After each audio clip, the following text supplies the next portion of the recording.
দেখি আর সমস্যা ওর কথা না ফোকাসিং এর কাপলার একবার বলি। হ্যাঁ, তাহলে দেখো আমরা হচ্ছে সাইন সূত্র পড়েছিলাম, কোসাইন সূত্র পড়েছিলাম, সামুদ্রিক সূত্র পড়ে সামুদ্রিক সূত্রের 21টা এক্সাম্পল আমরা সলভ করছি, তাই না? সামুদ্রিক সূত্র রিলেটেড মান এবং দিক নির্ণয় সংক্রান্ত যেগুলো ছিল। তো কোসাইন সূত্র এবং সাইন সূত্রের গতকাল আমরা দুইটা এক্সাম্পলও দেখছি, আর একটা এক্সাম্পল আমরা দেখি। দেখো, হ্যাঁ, সাইন সূত্রটা এখন দেখবো। দেখো, 3 এবং 3√2 মানের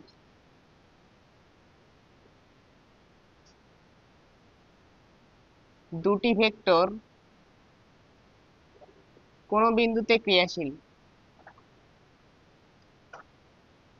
কোন বিন্দুতে ক্রিয়াশীল।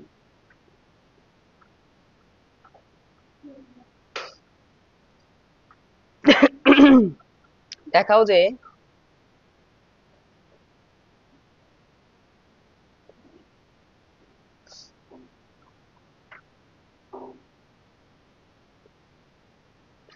এদের লব্ধি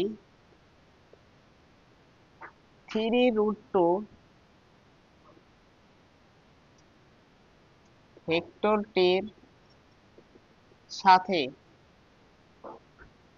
45 ডিগ্রি এর বেশি কোণ উৎপন্ন করতে পারে না। বেশি কোণ উৎপন্ন করতে পারে না। ওকে,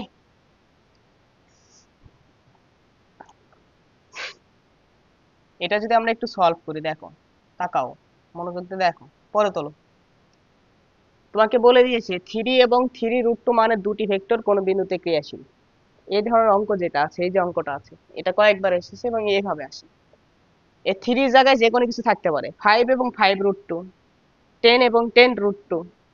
হ্যাঁ, এরকম করে সাধারণ অঙ্ক দেওয়া হয়। এক্স এবং x√2 মানের দুটি ভেক্টর, মানে এখানে 3 জায়গায় যে কোনো কিছু থাকতে পারে। এখানে 3 থাকলে এখানেও 3, 5 থাকলে 5, 6 থাকলে 6, একই অঙ্ক, একইভাবে করতে হবে। বুঝতে পারছো? জাস্ট মান আলাদা আসবে। তাহলে এখন দেখো, এই দুইটা ভেক্টর আছে যাদের মান, একটার মান হলো 3 আর একটার মান কত, 3√2, কোন বিন্দুতে ক্রিয়াশীল। তাহলে এই যে একটা বিন্দু নিলাম, একটা বিন্দুতে এই দিক বরাবর একটা ভেক্টর হলো কাজ করতেছে, যার মান হলো 3√2। এই দিক বরাবর ধর আর একটা ভেক্টর আছে যার মান কত বলতো, 3। তাহলে এই দুটি ভেক্টর একটা বিন্দুতে ক্রিয়াশীল। এই দুটা যদি আমরা লব্ধি নিতে চাই, কি নিতে চাই বলতো, লব্ধি। তাহলে বলতো লব্ধি সবসময় কি হয়, দুইটা ভেক্টরের মাঝখান বরাবর, তাই না? তাহলে এই দুটার লব্ধি আমরা ধরলাম কি বলতো, আর লব্ধির মান ধরলাম আমরা, এগুলো মান নিচ্ছি আমরা, দিক নিয়ে নেই। ইচ্ছা যে কোনো কিছু নিতে পারো। লব্ধির মান আমরা কি নিলাম বলতো, আর। তোমাকে দেখাইতে বলেছে যে লব্ধি যেটা আছে এটা 3√2 সাথে একটা কোণ উৎপন্ন করে যাবে তো নাকি, এই কোণটা 45 ডিগ্রির বেশি হতে পারবে না। বুঝতে পারছো? এটাই প্রমাণ করতে বলছে যে তুমি দেখাও যে এইখানে যে কোণটা আছে, এই যে এইখানে যে কোণটা আছে থিটা, এটা লেস দ্যান ইকুয়াল কত হবে বলতো, 45 ডিগ্রি। হ্যাঁ, কিন্তু 45 ডিগ্রি বেশি হতে পারবে না। তাহলে এই কোণটা আমরা ধরে নিলাম কি বলতো, থিটা। আমরা এটা প্রমাণ করে দেখাবো যে থিটাটা সর্বোচ্চ 45 হতে পারবে, তার থেকে বেশি হতে পারবে না। বুঝতে পারছো? এটা প্রমাণ করে দেখাবো। তাহলে আমরা ধরলাম আরটা এর সাথে থিটা কোণ উৎপন্ন করছে। তাহলে আরটা কি 3 সাথে একটা কোণ উৎপন্ন করছে না? এই যে কোণটা আছে এই কোণটাকে আমরা ধরে নিলাম, ইচ্ছা মতন ধরো।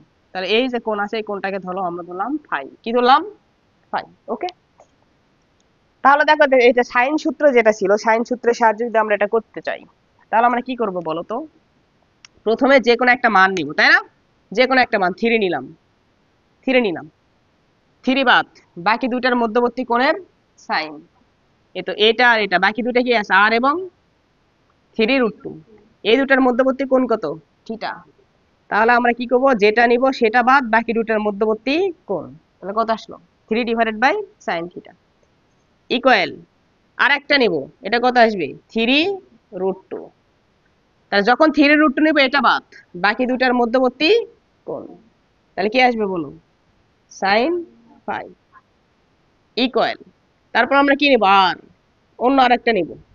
তিনটা ভেক্টর আছে, একটা করে নিব, ওইটা বাদ বাকি দুটার মধ্যবর্তী কোণের সাইন নিব। বুঝতে পারছো? শিখে আসছি আমরা এগুলো।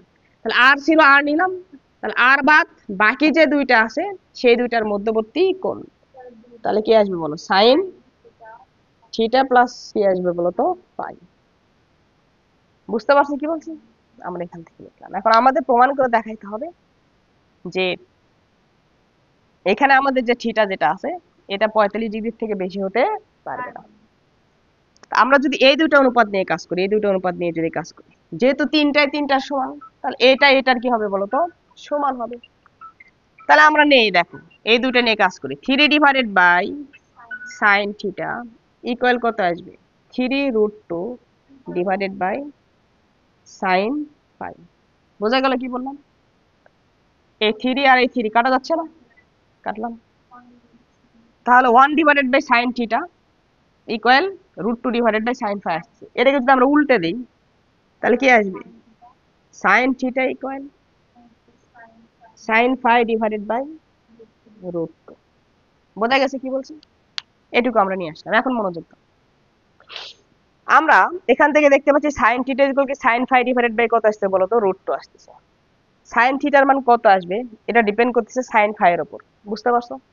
√2 তো কনস্ট্যান্ট, 1/√2 এটা তো কনস্ট্যান্ট। এটা বেশি আসবে নাকি কম আসবে এটা ডিপেন্ড করবে কার উপর? সাইন ফাই এর উপর। এখন দেখো তোমরা একটা কথা জানো কিনা, সাইন সাইন থিটার মান বাড়ে কখন? বাড়ে যখন থিটার মান বাড়ে। সাইন 0 ডিগ্রির মান কত? 0। 30 ডিগ্রির মান কত? হাফ। তাহলে 0 থেকে হাফ কি বলতো? বেশি। কিন্তু কোনটাও কি হয়েছে? 0 থেকে 30 ডিগ্রি হয়ে গেছে। আবার 45 ডিগ্রি যখন হয় তখন কত? 1/√2। 60 ডিগ্রি হলে কত হয়? √3 ডিভাইডেড বাই 2। 90 ডিগ্রি মান কত হয়? 1। তার মানে সাইন 0 ডিগ্রি থেকে যতই তুমি 90 ডিগ্রির দিকে যাবা সাইনের মান তত কি হবে বলতো? বাড়বে। অর্থাৎ কোণের মান বাড়লে সাইন অনুপাতের মান কি হয় বলতো? বাড়ে। তাহলে এখন তুমি খেয়াল করো, সাইন এখন উল্টো ভাবে যদি বলি, সাইন থিটা সর্বোচ্চ মান পাইছো, তার মানে কোণের মানটা কি হয়েছে বলতো? সব থেকে বেশি হয়েছে। কোণের মান বাড়লে যদি সাইন অনুপাতের মান বাড়ে, তাহলে সাইন অনুপাতের মান যদি সব থেকে বেশি পাও, তাহলে ওই বেশি মানের জন্য কোনটা কি আসবে বলতো? বেশি আসবে না? বোঝা গেছে কি বলছি? তাহলে থিটার মান যত বাড়ে সাইন থিটা তত বাড়ে। উল্টো ভাবে যদি বলি, তাহলে সাইন থিটা যতবার বেশি হবে তার মানে কি থিটাটা তত বেশি পাইছে। এখন এই সাইন থিটার মান যদি আমরা সর্বোচ্চ পেতে চাই, সাইন থিটার মান যদি আমরা সর্বোচ্চ পেতে চাই, তাহলে সাইন ফাই কি হতে হবে বলতো? সর্বোচ্চ হতে হবে। বুঝছো কি বলছি? এটা সর্বোচ্চ মান যদি আমরা পেতে চাই তাহলে অবশ্যই সাইন ফাইটা কি আসতে হবে? সর্বোচ্চ আসতে হবে। কারণ এই দুটো ভাগ করে আমরা কি পাবো? সাইন থিটা পাবো। বোঝা গেছে কি বলছি? এই দুটো ভাগ করে আমরা কি পাবো? সাইন থিটা পাবো। তাহলে উপরে যত বেশি থাকবে এটাকে দ্বারা ভাগ করব যখন, এটা যত বড় হবে এটা তত বড় আসবে না? হ্যাঁ, এটা তত বড় আসবে। তাহলে থিটার সর্বোচ্চ মান পাওয়ার জন্য সাইন থিটার সর্বোচ্চ মান পাওয়া লাগবে। আর সাইন থিটার সর্বোচ্চ মান তখন পাবো যখন সাইন ফাই কি হবে বলতো? সর্বোচ্চ হবে। বুঝতে পারছো কি বলছি? তাহলে এই যে দুইটা বাংলা কথা যদি আমরা একটু লিখে রাখি যাতে পরবর্তীতে আমাদের মনে থাকে, থিটা সর্বোচ্চ হবে, সর্বোচ্চ হবে যখন সাইন থিটা সর্বোচ্চ হবে, তাই না? আর এই ইকুয়েশন থেকে আমরা দেখতে পাচ্ছি, ফ্রম ইকুয়েশন, এই ইকুয়েশন থেকে আমরা দেখতে পাচ্ছি সাইন থিটা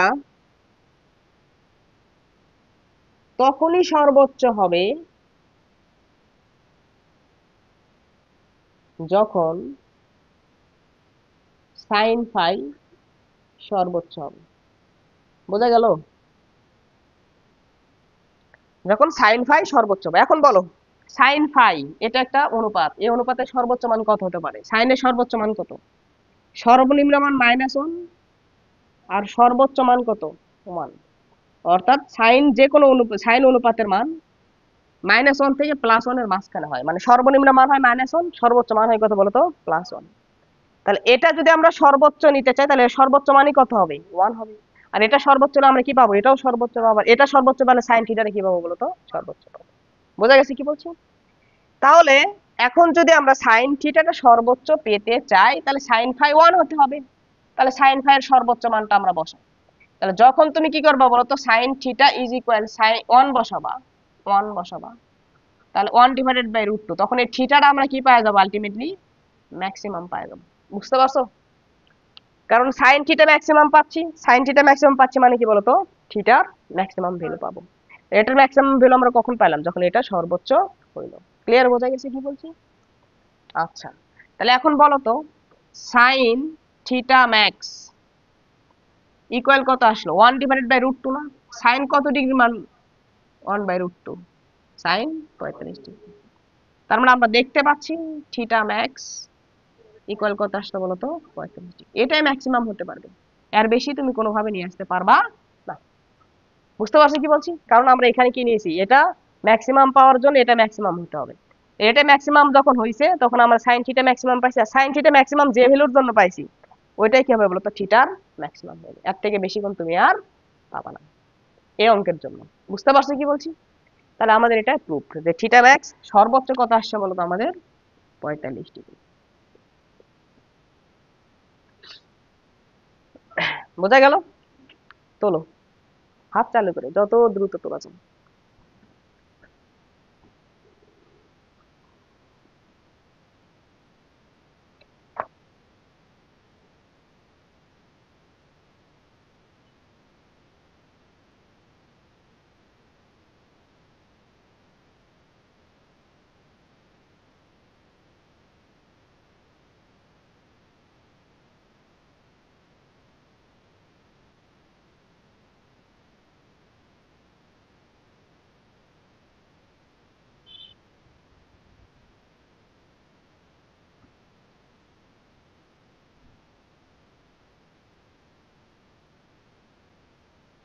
বাবা নিস, দেখো আমরা হচ্ছে নতুন টপিক শুরু করব, সেটা হলো ভেক্টরের বিভাজন।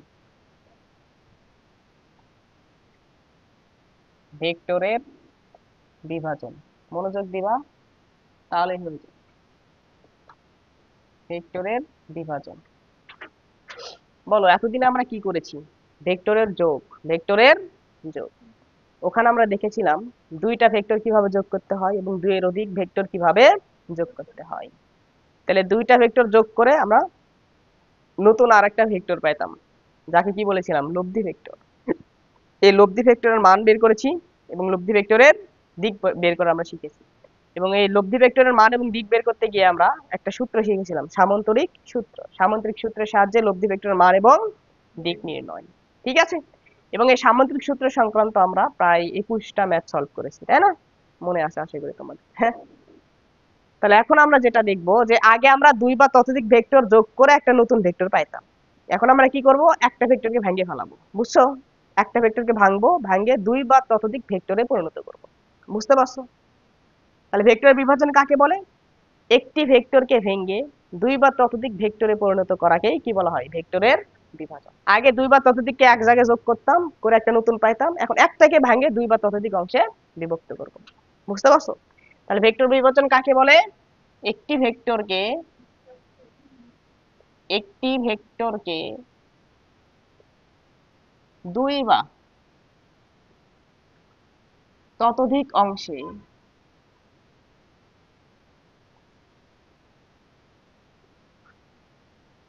বা ততোধিক ভেক্টরে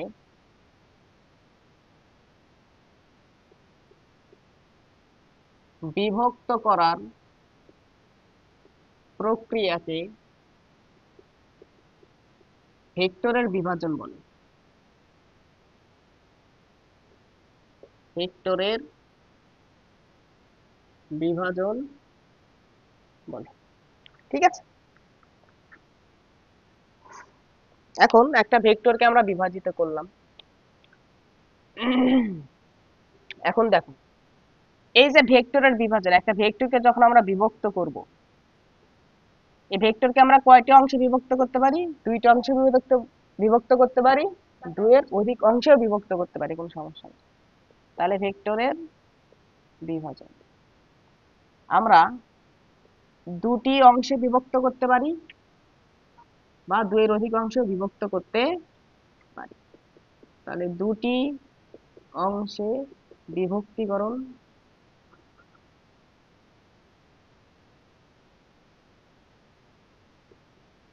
দুইটি অংশে বিভক্ত করতে পারি বা দুইয়ের অধিক অংশেও বিভক্ত করতে পারি। দুইয়ের অধিক অংশে বিভক্তি করো।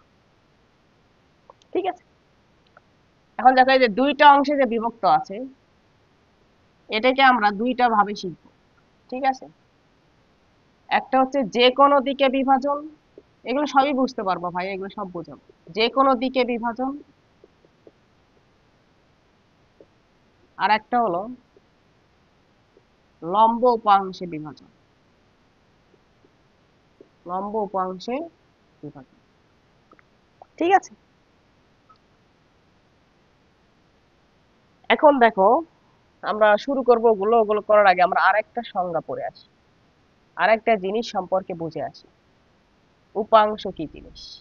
ঠিক আছে, এটা একটু বুঝি আমরা। দেখো, মনোযোগ দাও। এই দিক বরাবর আমরা একটা, ধরো এখানে একটা ভেক্টর আছে, এই তো এটা একটা ভেক্টর, এটা ধরলাম আমরা আর ভেক্টর। কি ভেক্টর বলো তো? আর ভেক্টর। এই ভেক্টরকে আমরা এই দিকে একটা অংশে বিভক্ত করব, এর এই দিক বরাবর একটা অংশ নিব, মানে এই দিক বরাবর এইটার একটা অংশ নিব, আর এই দিক বরাবর কি করব বলতো, একটা এটার একটা অংশ নিব। বুঝতে পারছো? এখন ধরো এই দিক বরাবর যে অংশটা নিব সেটা আসলে কতটুকু নিব। আমরা কি করলাম, এটা করার জন্য আরেকটু সুন্দর করে চিত্রটা অঙ্কন করে দেখো। এই দিক বরাবর দিই, চিত্রটা সুন্দর হবে। তাহলে এটা আমাদের আর ভেক্টর আছে, ওকে। এই আর ভেক্টর এটা আমাদের কাছে আছে, এটাকে আমরা দুইটা অংশে বিভক্ত করব, যার একটা অংশ এই দিক বরাবর থাকবে আর একটা অংশ এই দিক বরাবর থাকবে। তাহলে দেখো আমরা কতটুকু অংশ জুড়ে থাকবে এটা বিভক্ত করে, এইটুকু এদিকে একটা অংশ নেবো, এদিক বরাবর একটা অংশ নেবো। এদিক বরাবর অংশটা কতটুকু হবে দেখো। এটা করার জন্য আমরা কি করব, এটার একটা সমান্তরাল সরলরেখা এটা শীর্ষবিন্দুতে অঙ্কন করবো। এতে আর এর শীর্ষবিন্দু দিয়ে এটা একটা সমান্তরাল সরলরেখা অঙ্কন করব। তাহলে এরকম করে সমান্তরাল সরলরেখা অঙ্কন করে দিই, এটার সমান্তরাল এরকম হবে না? আবার এই শীর্ষবিন্দু দিয়েই এইটার একটা সমান্তরাল সরলরেখা অঙ্কন করবো। তা এটা সমান্তরাল সরলরেখা যদি এই শীর্ষবিন্দু দিয়ে অঙ্কন করতে চাও তাহলে কেমন হবে বলো তো? এরকম হবে না? হবে কি হবে না? এটা যে বিন্দুতে ছেদ করলো ওইটাকে শীর্ষবিন্দু ধরে এখানে একটা ভেক্টর অঙ্কন করলাম আমরা, আর এটাকে শীর্ষবিন্দু ধরে আবার এটাকে একটা এখানে একটা কি করলাম বলতো, ভেক্টর অঙ্কন করলাম। মানে এখান থেকে এইটুকু একটা ভেক্টর, এখান থেকে এইটুকু একটা ভেক্টর। এই যে ভেক্টরটা আছে, এই ভেক্টরটাকে আমি ধরো নাম দিলাম পি ভেক্টর, আর এই ভেক্টর যেটা আছে এটাকে নাম দিলাম আমি কিউ ভেক্টর। বুঝতে পারছো? মানে আমি কি করলাম, আর ভেক্টরটাকে দুইটা ভেক্টর বিভক্ত করলাম, এদিক বরাবর একটা ভেক্টর পি ভেক্টর, এই দিক বরাবর আরেকটা ভেক্টর, এটা কি ভেক্টর বলতো? Q vector. আচ্ছা দেখো তো এটা দেখতে কেমন মনে হচ্ছে? সামন্ত্রিক মনে হচ্ছে না? সামন্ত্রিক কি বলেছি, সামুদ্রিকের কোন কৌণিক বিন্দুতে অঙ্কিত সন্নিহিত বাহু বরাবর যদি দুইটা ভেক্টরকে নির্দেশ করা হয়, এই বিন্দুতে অঙ্কিত সামুদ্রিকের যে কর্ণ সেটা তাদের লব্ধি নির্দেশ করে। তার মানে এই দুইটা যোগ করে আমরা এটা পাবো না, উল্টা ভাবে বললে এটাকে ভাঙ্গে আমরা কি পাইছি, পি পাইছি আর কিউ পাইছি, তাই করলাম না? তাহলে যদি এমন হয় একটি ভেক্টরকে ভেঙ্গে যদি দুই বা ততোধিক, এটা আমরা দুইটা দেখাইছি, দুইয়ের অধিক ভেক্টর আমরা দেখাবো, সমস্যা নেই। তাহলে আর ভেক্টরকে ভেঙ্গে যে দুইটি ভেক্টর পাইলাম এই দুটা যোগ করে আবার আর পাচ্ছি না, উল্টো ভাবে যদি বলি সামুদ্রিক সূত্র যদি আমরা এখানে অ্যাপ্লাই করি, সামুদ্রিক সূত্র তোমরা পড়ে আসছো, তাহলে এটাকে ভেঙে আমি কি পাইছি, পি পাইছি আর কিউ পাইছি। আবার সামুদ্রিক সূত্র আমাকে কি বলছে, এই দুটা যোগ করো, যোগ করলে কি পাবা, আর পাবা। বুঝতে পারছো? তাহলে যদি এমন করো যে একটা ভেক্টরকে ভেঙে যদি দুইটা অংশে বা দুইয়ের অধিক অংশে কি করে বলতো, পরিণত করো, এবং ওই অংশগুলো যোগ করে যদি আবার ওই মূল ভেক্টরটা পাও। বুঝছো কি বলছি? একটা ভেক্টরকে ভাঙবা, ভাঙে দুই বা ততোধিক অংশে পরিণত করবা, ওই অংশগুলোকে আবার কি করবা, যোগ করবা, যোগ করে যদি আবার মূল ভেক্টরটাই পাও, তখন এই বিভাজিত অংশ যেগুলো আছে এই অংশগুলোকে বলা হয় এই মূল ভেক্টরের উপাংশ। মূল ভেক্টরের, বোঝা গেল কি বললাম? তাহলে একটা ভেক্টরকে ভাঙবা, ভাঙিয়ে দুই বা ততোধিক অংশে পরিণত করতে পারবা তুমি, সমস্যা নাই, কিন্তু এমন ভাবে বিভক্ত করবা যাতে ওগুলো যদি আবার যোগ করো আবার কি পাবা, মূল ভেক্টরটা পাবা। কিন্তু তুমি ভাঙতিছো, ওগুলো যোগ করে মূল ভেক্টর পাচ্ছ না, তাহলে সেগুলোকে আমরা উপাংশ বলবো না। তাহলে একটা ভেক্টরকে বিভক্ত করে যদি দুই বা ততোধিক অংশে পরিণত করা হয় এবং ওই বিভক্ত অংশগুলো যোগফল যদি মূল ভেক্টরের সমান হয়, তখন ওই বিভাজিত অংশগুলোকে মূল ভেক্টরের আমরা কি বলবো, উপাংশ। ক্লিয়ার? বোঝা গেছে কি বলছি? তাহলে আমরা উপাংশের সংজ্ঞা লিখি। ঠিক আছে, কোন ভেক্টরকে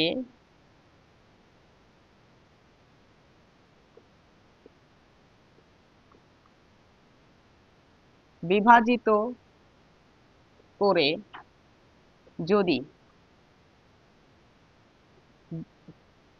আচ্ছা, এটা আরো সুন্দরভাবে আমরা লিখতে পারবো। দেখো, কোন ভেক্টরকে যদি দুই বা ততোধিক অংশে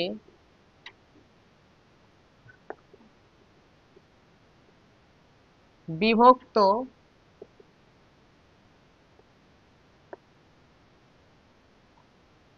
আরো সুন্দর ভাবে লিখি। দেখো, কোন ভেক্টরকে যদি দুই বা ততোধিক অংশে এমন ভাবে বিভক্ত করা হয়, এমন ভাবে বিভক্ত করা হয় যে ওই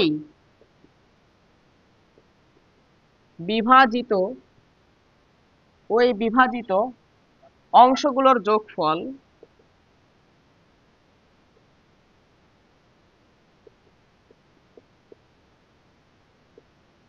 মূল ভেক্টরের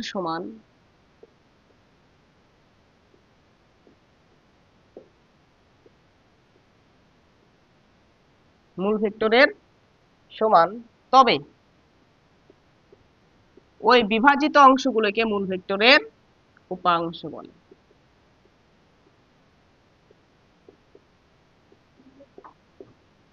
ওই বিভাজিত অংশগুলোকে মূল ভেক্টরের উপাংশ বলে। বলো, ক্লিয়ার? তাহলে একটা ভেক্টরকে শুধু বিভাজিত করলেই হবে না, এমন ভাবে বিভাজিত করব যাতে যে অংশগুলোকে বিভাজিত করলাম সেগুলো যোগ করে আবার মূল ভেক্টরটা পাই। তাহলে ওই বিভাজিত অংশগুলোকে আমরা কি বলবো? মূল ভেক্টরের উপাংশ। বোঝা গেল?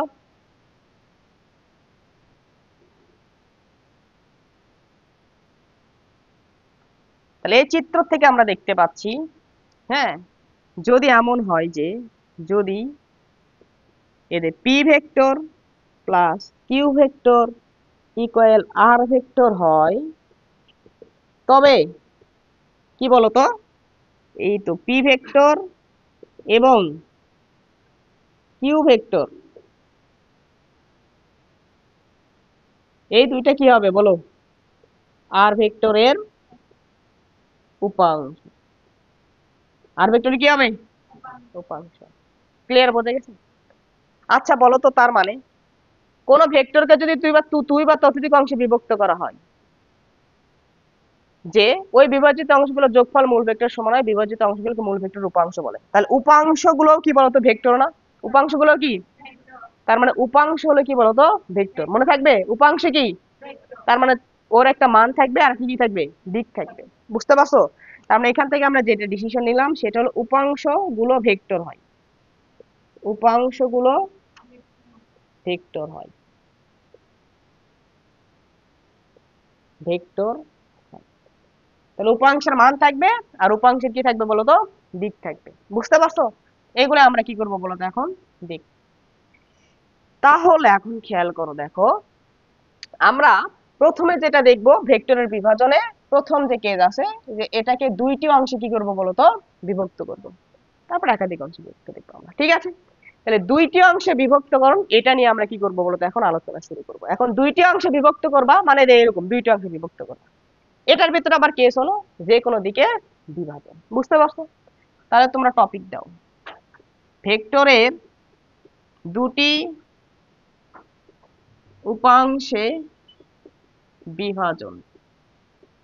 ভেক্টরের দুটি উপাংশে বিভাজন, এটা আমরা কোন কেস দেখব? যে কোনো দিকে বিভাজন। প্রথমে দেখব যে কোনো দিকে বিভাজন। ঠিক আছে?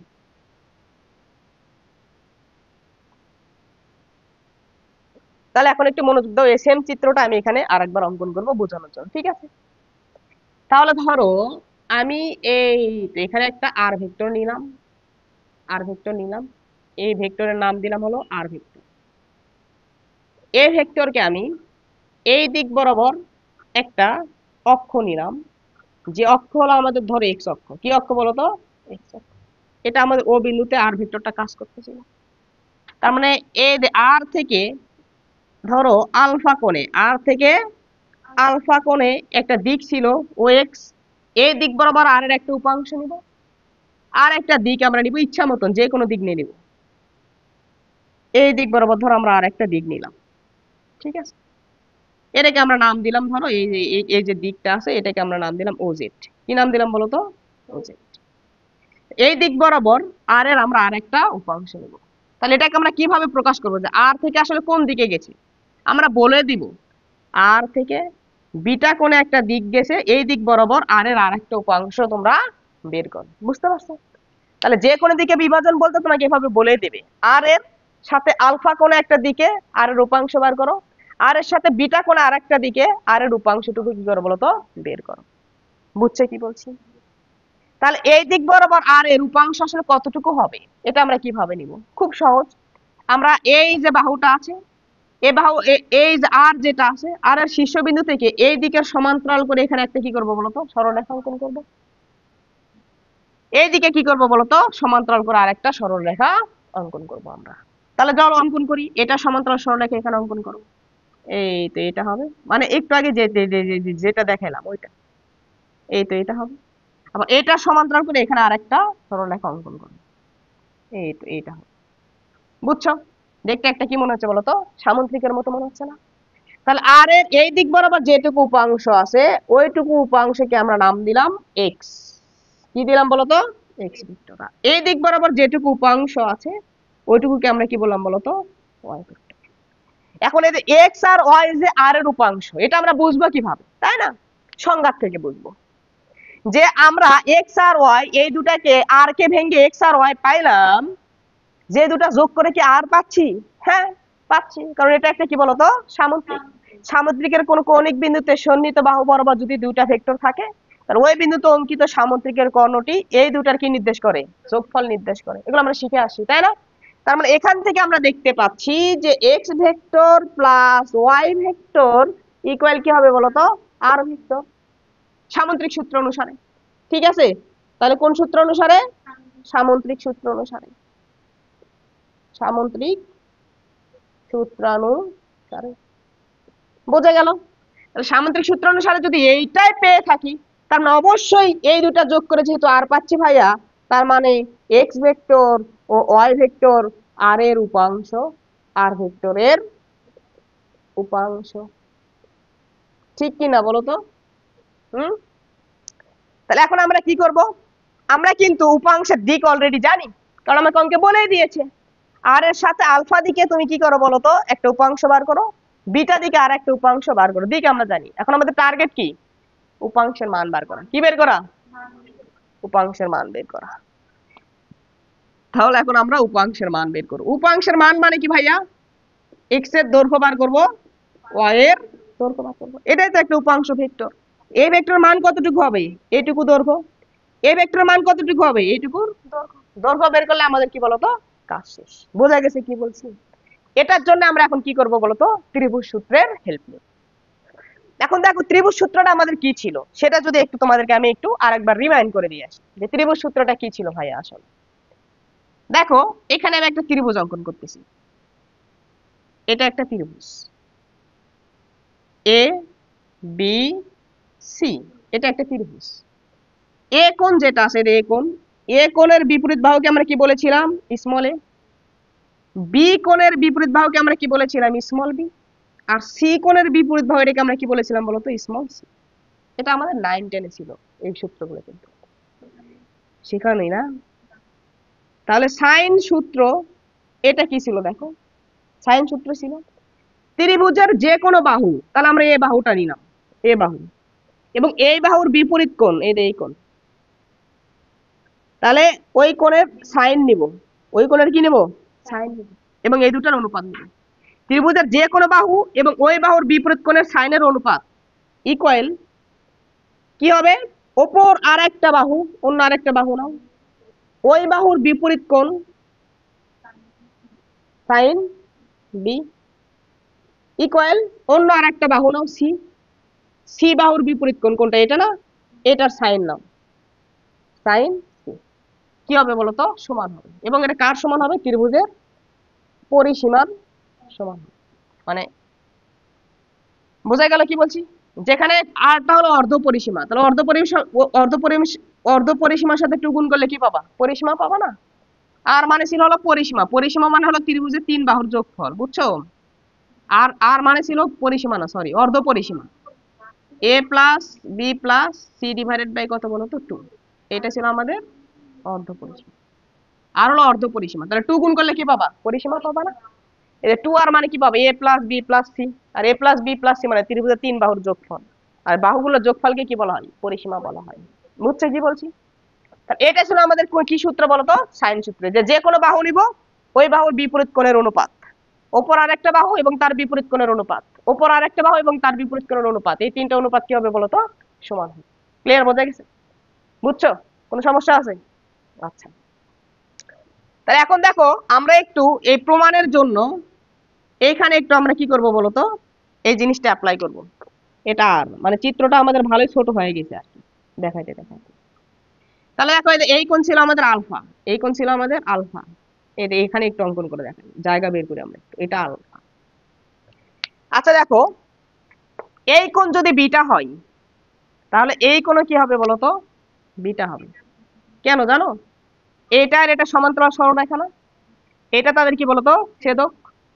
ছেদকের বিপরীত পাশে অবস্থিত কোণ, একান্তর কোণগুলো পরস্পর কি হবে বলতো? সমান হয়। তাহলে এইটা বিটা হলে এটাও কি হবে বলতো? বিটা হবে। এখন ভাইয়া, এটা দেখো তো একটা ত্রিভুজ না? নামকরণ করো। এই যে এখানে যে সমান্তরাল, এটা সমান্তরাল সরলরেখা এখানে অঙ্কন করেছিলা, এটা ও এক্স কে এ বিন্দুতে ছেদ করে। এটা ধরো বি বিন্দু ছিল, আর এটা নাম দিলাম আমি কোন বিন্দু বলতো? সি বিন্দু। তুমি এই ত্রিভুজের দিকে তাকাও তো, ও এ বি, ত্রিভুজ ও এ বি, এই ত্রিভুজে এই কোণ আলফা, এই কোণ বিটা। তাহলে এই কোণ কতটুকু হবে? আমরা কি জানি বলতো? ত্রিভুজের তিন কোণের সমষ্টি 180 ডিগ্রি।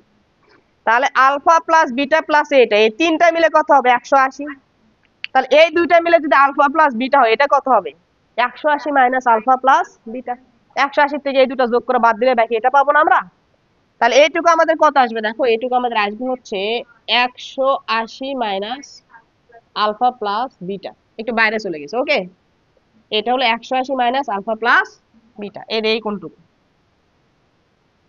ওকে, তোমরা খাতায় একটু বড় করে অঙ্কন করবা চিত্র অঙ্কন করার সময়। আমি যেহেতু এক পেজে আঁটাবো তো, এই জন্য একটু ছোট ছোট করে লিখছি।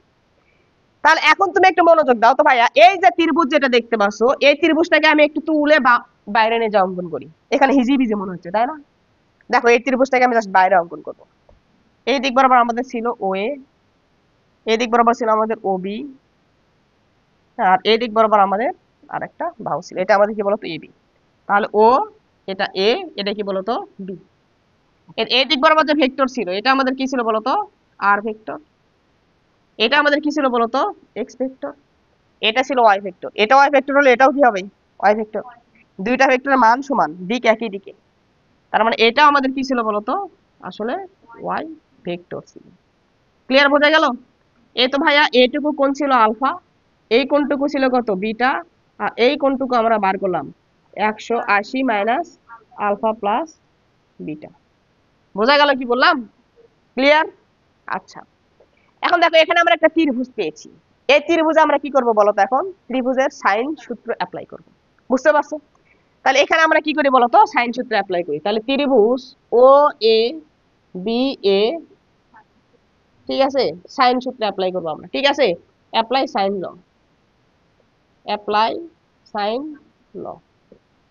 তাহলে অ্যাপ্লাই করে কি পাবো বলো? সাইন ল কি বলেছে? যে কোনো বাহু, তাহলে ধরো আমরা এই বাহু নিব, এই বাহুটার দৈর্ঘ্য কত হবে?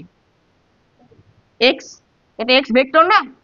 এটার মান কত হবে? এক্স ভেক্টরের মান, তার মান এক্স ডিভাইডেড বাই, দেখো এই বাহুর বিপরীত কোণ কোনটা? এই তো এই বাহুর বিপরীত কোণ এটা না? তাহলে এটাকে আমরা কি বলেছিলাম? বিটা। এটাকে আমরা কি বলেছিলাম? তাহলে X divided by sine beta equal কি হবে? অন্য আরেকটা বাহু নাও, এটা এই বাহু নাও, এই বাহুটার দৈর্ঘ্য কত হবে? ওয়াই ভেক্টরের মানের সমান, শুধুমাত্র ওয়াই, ডিভাইডেড বাই কি আসবে?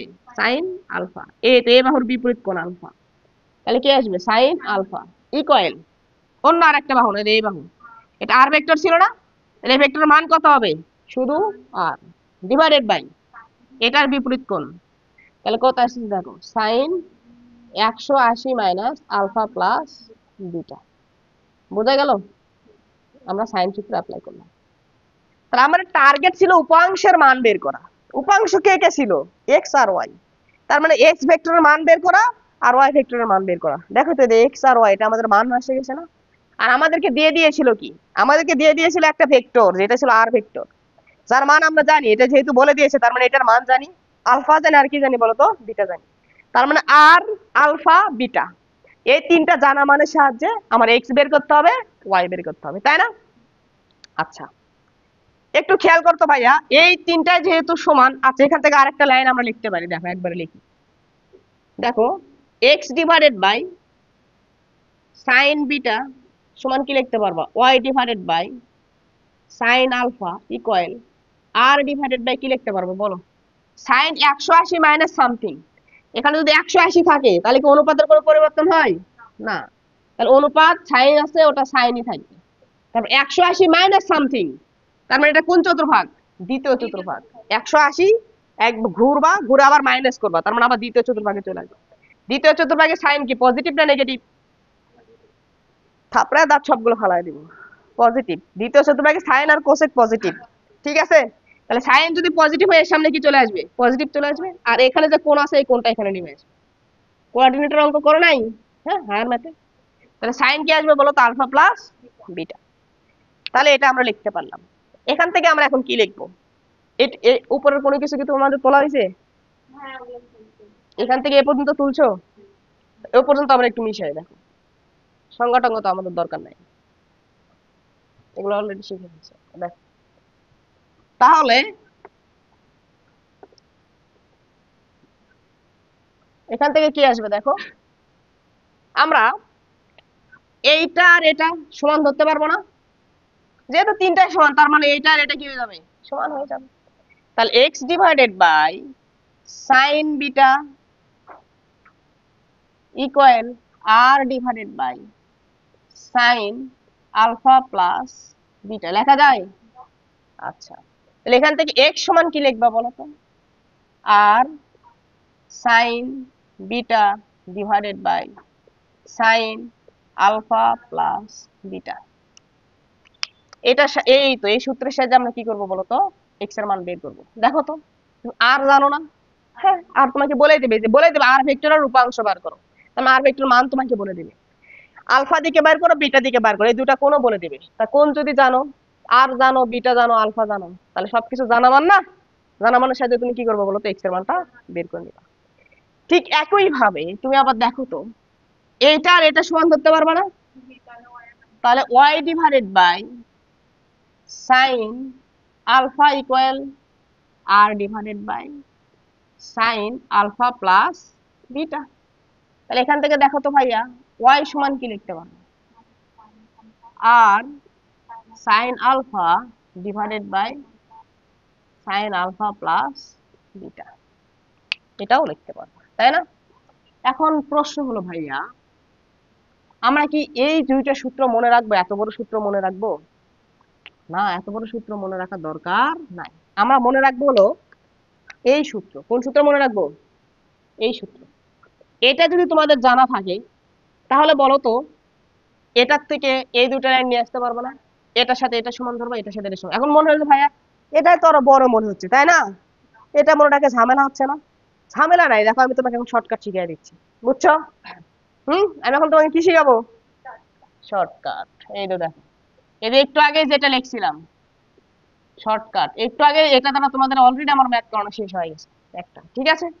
এটা যেটা প্রথমে ম্যাথ দিলাম না এসে, ওটা আমরা এই সাইন সূত্রের সাহায্যে করেছি। দেখো তো, এই চিত্র যেটা আছে, এই চিত্রটা এত হিজিবিজি না লিখে যদি আমরা একটু সিম্পলিফাই করে অঙ্কন করার চেষ্টা করি, এখানে দেখো তো, এই ও বিন্দু ছিল আমাদের, ও বিন্দু ছিল আমাদের, ও বিন্দুতে ভাই একটা ভেক্টর ছিল, এটা আমাদের কি ছিল? আর ভেক্টর।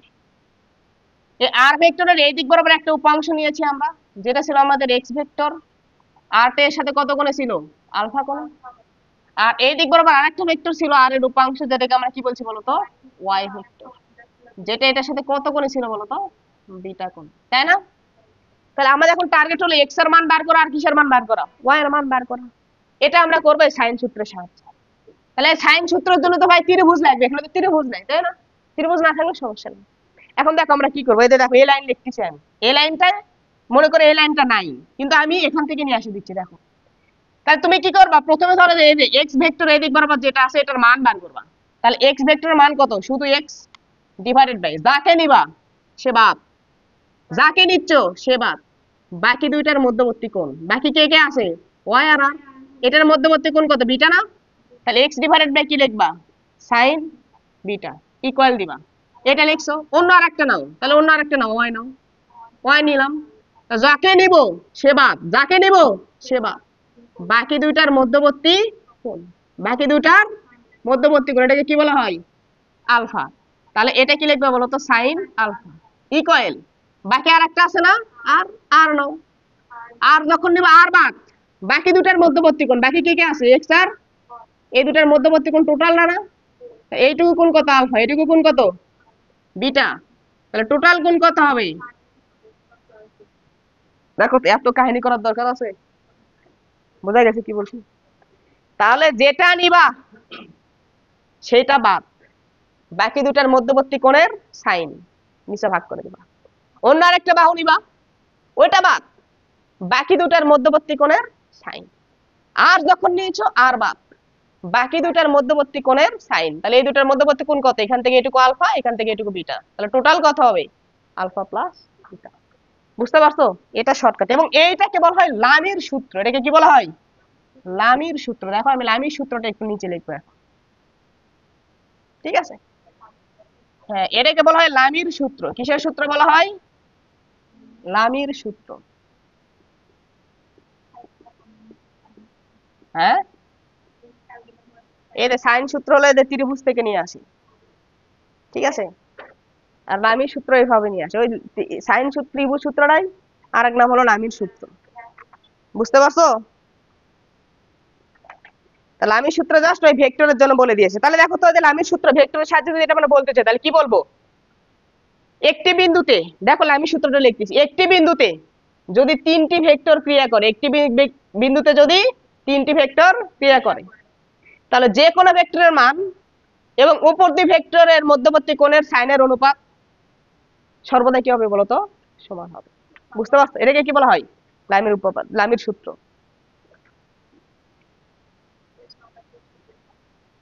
হ্যাঁ হ্যাঁ এই চিত্র মনে রাখতে হবে, এগুলো চিত্র মনে রাখতে, তাহলে লামির সূত্রে কি বলেছে তোমরা লেখো, এখন আমি এটা লিখে দিচ্ছি, কোন বিন্দুতে তিনটি ভেক্টর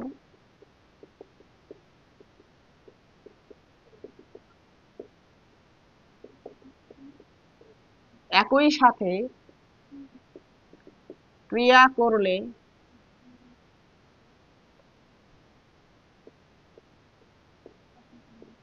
যে কোনো ভেক্টরের মান এবং অপর দুই ভেক্টরের মধ্যবর্তী কোণের সাইনের অনুপাত অপর দুই ভেক্টরের মধ্যবর্তী কোণের সাইন এর অনুপাত সর্বদা সমান, কোন সময় অ্যালার্ম দিয়ে রাখছি,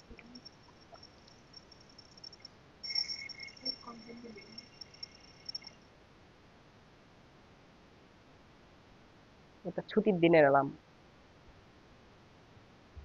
দেখো তাহলে লামির সূত্র কি বলছে, দেখো তো এখন লামির সূত্র অ্যাপ্লাই করতে পারবে না এখানে, তাহলে একটা বিন্দুতে তিনটা ভেক্টর যদি ক্রিয়া করে, তাহলে যে কোনো একটি ভেক্টরের মান এবং অপর দুই ভেক্টরের মধ্যবর্তী কোণের সাইনের অনুপাত সর্বদা কি হবে বলতো সমান হবে, দেখছো ক্লিয়ার না জিনিসটা, বুঝছো, তাহলে সাইন সূত্র যদি এইভাবে দেওয়া থাকে অ্যাপ্লাই করতে পারবা, যে কোনো একটা নিবা, বাকি দুইটা মধ্যবর্তী কোণের সাইনের অনুপাত নিবা, শেষ, তোলো এখন যত খুশি তোলা যায়, যত সুন্দর করে তোলা যায়, কিন্তু হাত চালু করে, হ্যাঁ সুন্দর করতে গিয়ে ঢিলে হয়ে যায় না, তো দেখো যদি তোলা হয়ে থাকে আমরা একটা ম্যাথ প্র্যাকটিস করি, হ্যাঁ দেখো যে কোনো দিকে বিভাজন, তোমরা এই যে আগামী ক্লাসে আমরা লম্বাংশে বিভাজন দেখবো, বুঝছো, তো যে কোনো দিকে বিভাজন যে পারে সে লম্বাংশে বিভাজনও পারে, কারণ একই একই সূত্রে অ্যাপ্লাই করে আমরা নিয়ে আসবো, দেখো ধরো এখানে একটা আমি তোমাকে ভেক্টর বলে দিয়েছি, যার মান ধরো 30 নিউটন, মানে একটা বল ভেক্টর তোমাকে 30 নিউটন বলে দিয়েছি। আমি তোমাকে বললাম এটা এর সাথে ধরো 45 ডিগ্রি কোণ উৎপন্ন করেছে, হ্যাঁ, এই দিক বরাবর, এটা একটা দিক, আর এটা ধরো আর একটা দিক দিয়ে দিলাম আমি, এটা ধরো এর সাথে 60 ডিগ্রি কোণ উৎপন্ন করেছে। কত ডিগ্রি? আমি এটা এটা ধরলাম ও, এটা ধরলাম এক্স, এটা ধরলাম আমি কি বলতো ও জেড, যে কোনো আমি একটা বললাম। আমি এখন তোমাকে প্রশ্ন দিলাম যে 30 নিউটন বলের ও এক্স এবং ও জেড বরাবর উপাংশের মান নির্ণয় করো, নির্ণয় করো, এটাই প্রশ্ন। তাহলে এরকম করে একটা ভেক্টর মান বলে দেবে, আর যে দুই দিকে তোমাকে উপাংশ মান বার করতে বলবে, সেই দুই দিকের কোণ তোমাকে বলে দেবে। বুঝতে পারছো? আচ্ছা, তাহলে এটা এটা যদি আমরা কি করি বলতো, সলিউশন করি। ঠিক আছে, তাহলে আমরা ধরলাম ও এক্স বরাবর 30 নিউটনের যে উপাংশ, সেটা হচ্ছে কি বলতো F1। ঠিক আছে, তাহলে আমরা তোমরা এইভাবে চিত্র অঙ্কন করেও দেখাইতে পারো নতুন করে, না হলে বলে দিতে পারো যে আমরা যে ধরি যে ও এক্স বরাবর 30 নিউটন এর উপাংশের মান তুমি ধরতে পারো F1, আর ও ওয়াই বরাবর 30 নিউটন এর উপাংশের মান এটা ধরলে তুমি কি বলতো F2। তাহলে এই দিক বরাবর একটা উপাংশ নিয়েছো, এই দিক বরাবর আর একটা উপাংশ নিয়েছো, এটা ও ওয়াই না, সরি ও জেড, বার করে কালি শেষ হয়ে গেছে। দেখো, তাহলে এখন যদি তুমি উপাংশের মানগুলো বের করতে চাও, F1 আর F2 যদি বের করতে চাও, তাহলে এই দিক বরাবর যে উপাংশ নিলে সেটাকে কি বলছো তুমি এখন বলো তো F1, আর এই দিক বরাবর যে উপাংশ নিয়েছি সেটাকে কি বলছো বলো তো F2, তাই না? এখন আমরা কি করব, লামির সূত্র অ্যাপ্লাই করব। বুঝতে পারছো? তাহলে অ্যাপ্লাই লামির সূত্র, লামির সূত্র লিখবা যে লামির সূত্র প্রয়োগ করে পাই, তো অত কিছু কে লেখে, অ্যাপ্লাই লামিস ল, ইংলিশ লিখলে এটা হতো, তাই অ্যাপ্লাই লামির সূত্রে কি হবে দেখো, F1 আমরা কি নিব F1, তাহলে F1 যখন নিব তখন F1 বাদ, তাই না? বাকি দুইটার মধ্যবর্তী কোণ, বাকি দুইটা কি F2 আর 30, এই দুইটার মধ্যবর্তী কোণ কত 60, তাহলে কি নিব sin 60 ডিগ্রি ইকুয়াল F2 নিব আমার এখন F2, তাহলে F2 বাদ বাকি দুইটার মধ্যবর্তী কোণের sin, এটার এটার মধ্যবর্তী কোণ কত 45, তাহলে কত আসবে বলো sin 45 ডিগ্রি ইকুয়াল লব্ধি যেটা আছে, লব্ধি কত বলো 30, এই তো 30 নিলাম, 30 বাদ বাকি দুইটার মধ্যবর্তী কোণ, বাকি দুইটার মধ্যবর্তী কোণ কত, এটা 60 এটা 45, তাহলে 60 প্লাস 45, তাহলে 60 প্লাস 45 গুলো কত আসবে 105, 105।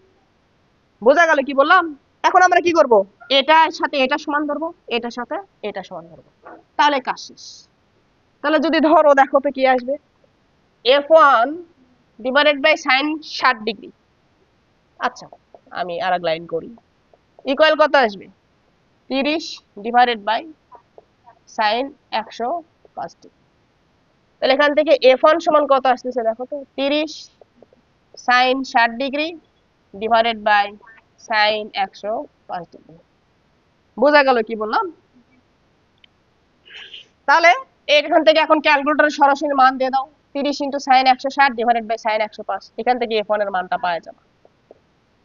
ঠিক আছে, তারপর কি লিখবা, এটার এটা সমান ধরবা, তাহলে এখান থেকে F2 সমান কি লিখতে পারবা, এটা এর সাথে গুণ হয়ে যাবে, তাহলে 30 sin 45 degree divided by sin 105, ক্যালকুলেটরে বসাও, সরাসরি মান তোমাকে বলে দেবে। বোঝা গেল কি বললাম? কত কত আসতেছে তাহলে দেখো, 26.89, আর এটা তাহলে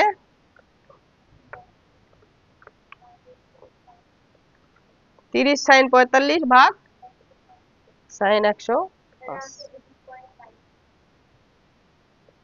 তাহলে আসতেছে 21.9 নিউটন। এগুলো কিন্তু বল, হ্যাঁ নিউটন একক চলে আসবে। তাহলে দেখো এই তো এই 30 নিউটন বলের ও এক্স বরাবর যে উপাংশের মান F1 সেটাও বার করা শেষ, F2 বের করা শেষ। অঙ্ক কি বলতো সবাই বার করতে পারবো না যে কোনো দিক উপাংশের মান?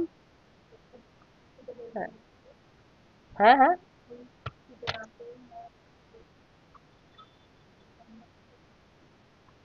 এখন দেখো বাসায় গিয়ে এটা এটা হোমওয়ার্ক করবা। হোমওয়ার্ক হাউস ওয়াইফ, ঠিক আছে? দেখো এই দিক বরাবর আমি ধরো একটা বল দিলাম, এই বলের মান বললাম 7 নিউটন, এটা এটার সাথে 60 ডিগ্রি কোণ করে আছে। এই দিক বরাবর, হ্যাঁ, এটাও 60 ডিগ্রি কোণ করে আছে, ঠিক আছে? ও এক্স ও ওয়াই, প্রশ্ন একই। ও এক্স এবং ও ওয়াই বরাবর 7 নিউটনের উপাংশের মান বের করো। উপাংশের মান বের করো, ঠিক আছে? তো হোমওয়ার্ক।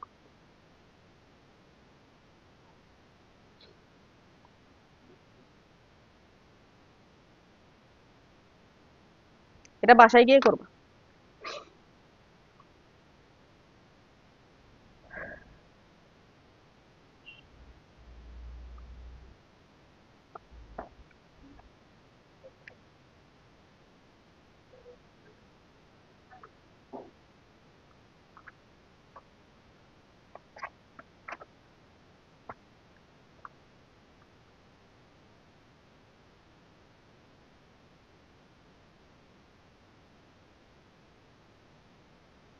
ঠিক আছে, এ পর্যন্তই। সামনের দিন আমরা লম্বা অংশ বিভাজন দেখবো, হ্যাঁ? আচ্ছা।